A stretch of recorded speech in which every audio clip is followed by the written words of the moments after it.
बंशीधरं दोत्रधरं नमामि मनोहरं मोहहरं च कृष्णं मालाधरं धर्मधुरं धरं च पार्धस्य सारथ्यकरं च देवं कर्तव्यदीक्षां च समत्वशिक्षं ज्ञानस्य भिक्षं शरणागतिं च ददाति गीता करुणाद्रवृता कृष्णेन गीता जगतो हिताय कृष्णेन गीता जगतो हिताय। श्रीमद् भगवद गीता जी अध्याय 11वां श्लोक 38वां 38। इन पहले श्लोक में बताया स्थाने 36वें श्लोक में, तो उसका औचित्य क्यों स्थान कहा है ना। तो स्थाने का अर्थ वहाँ क्या किया था कल भी उसकी चर्चा हो गई। स्थाने माने आप जो कर रहे हैं वो सब योग्य है। जब स्थान प्रदान होता है ना तब आदमी को सब कुछ मिल जाता है। सुभाषित है, स्थानम प्रधानम न बल प्रधानम स्थाने स्थित का पुरुषोऽपि शूरः। स्थान पर बैठा हुआ आदमी का पुरुष भी शूरवीर बन जाता है। स्थान का महत्व, बल का नहीं, धन का नहीं।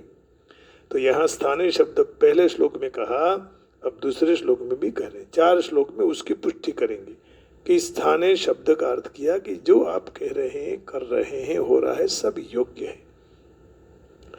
त्वमादिदेवः पुरुषः पुराणः त्वमस्य विश्वस्य परं निधानम् वेत्तासि वेद्यं च परं च धाम त्वया ततं विश्वमनन्तरूप त्वमादिदेवः पुरुषः पुराणः त्वमस्य विश्वस्य परं निधानम् वेत्तासि वेद्यं च परं च धाम त्वया ततं विश्वमनन्तरूप। हे प्रभु, आप ही, हे महात्मन, हे आदिदेव, च पुराणः पुरुषः त्वमस्य, आप ही आदिदेव पुराण पुरुष हैं। आप ही विश्वस्य परमम निधानम, आप ही जगत के आश्रय हैं, आधार रूप हैं। वेत्ता, आप सबको जानने वाले। वेद्यम, आप ही जनाने वाले। और परमम धाम असि, आप परम धाम है। अनंत रूप त्वया विश्व ततम, ये अनंत रूप आपसे ही संपूर्ण संसार व्याप्त है। जा जा नजर मारी ठरे यादी भरी अपनी। तो यहाँ अक्षर ब्रह्म को अर्जुन ने पहले त्वमक्षरम परमम वेदितव्यम कह चुके हैं 18वें श्लोक में। तो त्वमादिदेवः पुरुषः पुराणः, जैसे गणपति अथर्वशीर्ष में भी कहा है, त्वमेव केवलम कर्तासि त्वमेव केवलम धर्तासि त्वमेव केवलम हर्तासि त्वमेव सर्वं खल्वमिदं ब्रह्मासि त्वं साक्षादात्मासि नित्यं हृदं वच्मि सत्यं वच्मि। माने सब कुछ आप ही, सारे विश्व के देवताओं के आदिदेव आप हैं, क्योंकि सबसे पहले आप ही प्रकट हुए, आप ही पुराण पुरुष है, क्योंकि आप ही सबसे पहले हैं, सदा से रहने वाले है ना, और सदा से आप ही है। तमस्य विश्वस्य परम निधान, देखने के, सुनने के लिए, समझने के लिए, जानने के लिए जो कोई भी संसार में आते हैं, वह संसार की उत्पत्ति, स्थिति, लय, जो कुछ भी होता है, उसके सब के परम आधार आप ही हैं। परम श्रेष्ठ दूसरा कोई नहीं। वेत्तासी, आप सारे संसार को जानने वाले हो और जनाने वाले है ना, जनावा वाला, अर्थात भूत भविष्य वर्तमान काल, स्थल, वस्तु, व्यक्ति, जो कुछ भी हैं सबको जानने वाले सर्वज्ञ आप ही है। सर्वज्ञ सुरुत है ना। वेद्यम, वेद शास्त्र संत महात्माओं आदि को के द्वारा जानने योग्य केवल आप ही हैं। और क्या जाने संसार में, मॉल में कितना भी घूमे, कितनी भी वस्तुएं देखें, तो उससे थोड़ी तृप्ति होती है। और समझो आपके पास बहुत पैसा है, आपने खरीद भी लिया तो भी तृप्ति नहीं होगी। वही चीज घर में आकर कहीं रख नहीं पाओगे, जगह नहीं रहेगी, तो दुख देने वाली होगी। लेकिन श्रीमद् भागवत जी में, शास्त्र में आप ढूंढेंगे उनको, भगवान को, और जब धीरे धीरे भगवान को जानने का प्रयत्न करेंगे तो उससे परम सुख मिलेगा। मित्रों, भगवान ने हमें ज्ञान शक्ति दी है, क्रिया शक्ति दी है और द्रव्य शक्ति भी दी। अब देखिए, ज्ञान शक्ति, क्रिया शक्ति, द्रव्य शक्ति। क्रिया शक्ति इतनी नहीं दी जितनी हमें और शक्ति दी है, क्योंकि हम थक जाते हैं ना। ज्ञान शक्ति दी, समझ में आता है कि ये लो, ये करो, इतना करना चाहिए, लेकिन क्रिया शक्ति परमात्मा के हाथ में होती है। 8 घंटे काम करवाना है, 16 घंटे काम करवाना है, तो क्रिया शक्ति परमात्मा के पास है, वो हमें देते हैं। तो उसकी लिमिट नहीं है, आप कितना भी पढ़ते हो, पढ़ते ही जाओ, पढ़ते ही जाओ, लेकिन कितना कर पाओगे, क्रिया शक्ति उतनी हमारे पास नहीं है। और द्रव्य शक्ति से भी आप थक जाओगे। वो सबके पास समान नहीं रहती है, अलग अलग रहती है। होते हुए भी आदमी दुखी, ना होते हुए भी आदमी दुखी रहता है। तो परम धाम, जिनको मुक्ति परम पदादि के नाम द्वारा, जिसमें जाकर मनुष्य कभी वापिस नहीं आता है, तद्धाम परमं मतम यद्गत्वा न निवर्तन्ते तद्धाम परमं मम। वहां जाके कोई वापिस नहीं लौटता है, ऐसे धाम की प्राप्ति हो जाती। तो जिनको प्राप्त करने के लिए, करने से, करने का, जानने का, फिर कोई बात प्राप्त करने की बाकी नहीं रहती है। वही आप परम धाम है। फिर दुनिया की चीजों में अपना जीव नहीं लगता है, मन नहीं लगता है। बस शरीर ढक जाए, उतने कपड़े मिल जाए, उधर भर जाए, उतना भोजन मिल जाए, निद्रा आ जाए, उतनी जगह मिल जाए, फिर क्या चाहिए? कुछ नहीं चाहिए। अनंत रूप विरा, इसलिए कहा ना भागवत जी में, कस्मात भजन्ति कवयो धन दुर्मदान धान, है ना। ऐसे दुर्मदान को भजो नहीं। विराट रूप से प्रकट हुए आपके रूपों का कोई पार नहीं है। सब जगहों से आपके अनंत रूप हैं। त्वया ततम विश्वम, आपसे सारे संसार व्याप्त हैं, अर्थात संसार के कण कण में आप ही व्याप्त हो। अर्जुन भगवान की कही हुई बात ही कह रहे हैं, आदिदेव। इसको भगवान ने कहा था आगे, अहमादिर्हि देवानां महर्षीणां च सर्वशः। 10वें अध्याय के दूसरे श्लोक में भगवान ने कहा, ये यो माम जमनादिंच वेत्ति लोकमहेश्वरम असम्मूढ़ समर्थ्येषु सर्व पापैः प्रमुच्यते। अब यहाँ ये कहा, न मे विदुस्सुरगणाः प्रभवं न महर्षयः अहमादिर्हि देवानां महर्षीणां च सर्वशः।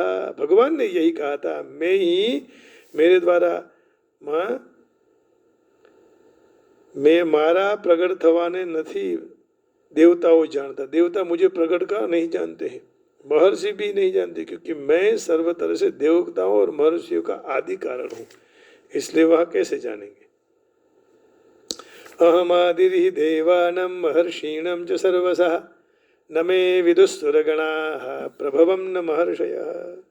फिर आगे कहा, प्रकृतिं पुरुषं चैव विध्यनादि उभावपि। 13वें अध्याय के 19वें श्लोक में भगवान ये कह रहे हैं, प्रकृतिम पुरुषम चैव विध्यनादि उभावति। 13वें अध्याय के 19वें श्लोक में कह रहे हैं।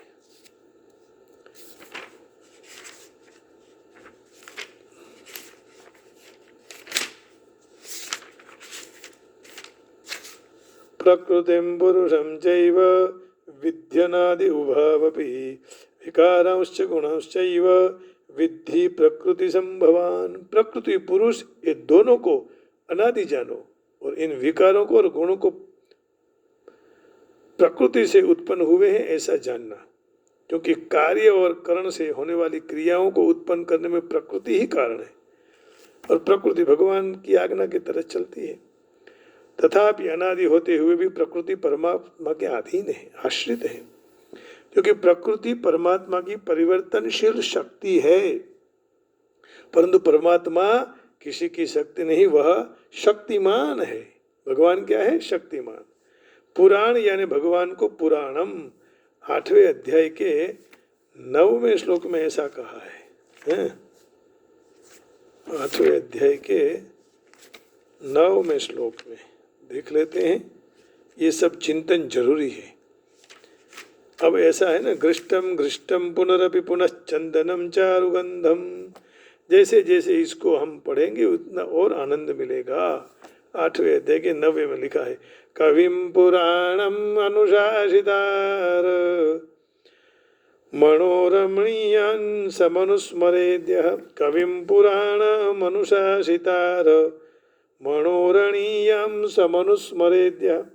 सर्वस्य धातारमचिन्त्य रूपम आदित्यवर्णम तमसः परस्तात्। यहाँ पुराणम भगवान को कहा, अनादि। परम निधानम यानी भगवान को परम निधान से कहा ना। निधानम माने सबके आश्रय भूत हैं भगवान, आधारभूत हैं। आधारभूत जगतस्त्वमेका, ये भगवान माँ जगदम्बा के लिए भी ये शब्द हैं। अब देखिए यहाँ निधानम 9वें अध्याय के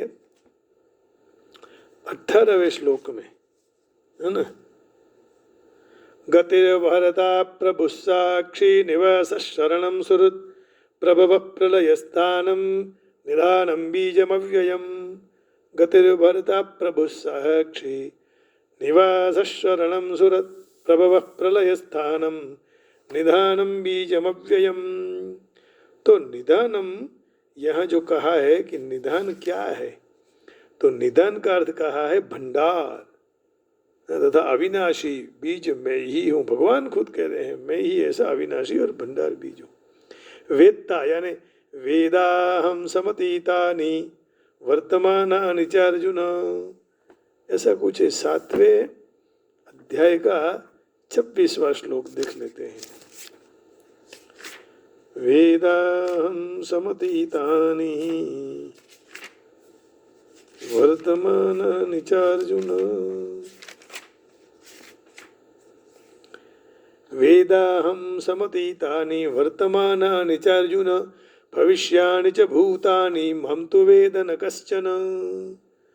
यहाँ कहा कि सृष्टि अनंत है, परंतु भगवान एक देश में रहते हैं। और वेदता यानी भगवान आदि पदों से कहा कि आप ही सब कुछ जानने वाले हैं। फिर वेद्यम यानी भगवान को वेद्यम कहा, तो वेद्यम 9वें अध्याय के 17वें श्लोक में भगवान को ये कह रहे हैं, वेद्यम जानने योग्य क्या है? ईश्वर है, और कुछ जानने योग्य नहीं है। पितामहस्य जगतो माता धाता पितामह वेद्यम पवित्रमोंकार रुक्षाम यजुरेव च। वेद्यम भी कहा। परम धाम यानी आने इसको भगवान ने यम प्राप्य न निवर्तन्ते तद्धाम परमम मम। ये 8वें अध्याय के 21वें श्लोक में कह रहे हैं। अव्यक्तोक्षर इत्युक्तः तमाहु परमं गतिम यम प्राप्य न निवर्तन्ते तद्धाम परमं मम। एक बार चले जाने के बाद कभी वापिस आना पड़ता नहीं है। और अंत में 8वें अध्याय के 22वें श्लोक में कहा त्वया ततं विश्वम, इसको भगवान ने कहा येन सर्वमिदं तत्वम, है ना। 22वें श्लोक में कह रहे हैं भगवान 8वें अध्याय के, पुरुषस्य परपार्थ भक्त्या लभ्यस्त्वनन्यया यस्यान्तस्थानि भूतानि येन सर्वमिदं ततम्। येन सर्वमिदं ततम्, येन नाम भगवान के द्वारा जिससे ये सारा जगत परिपूर्ण है। और 9वें अध्याय के 4थे श्लोक में फिर कहा मया ततमिदं सर्वम। 9वें अध्याय के 4थे श्लोक में मया ततमिदं सर्वम, मुझसे ही यह सब विस्तृत हुआ है और जो विस्तार हो रहा है। मया ततमिदं सर्वं जगदव्यक्तमूर्तिना मस्थानि सर्वभूतानि न चाहं तिष्वस्थितः। मया ततमिदं सर्वं जगदव्यक्तमूर्तिना मस्थानि सर्वभूतानि न चाहं तिष्वस्थितः। मैं उनमें हूँ लेकिन वो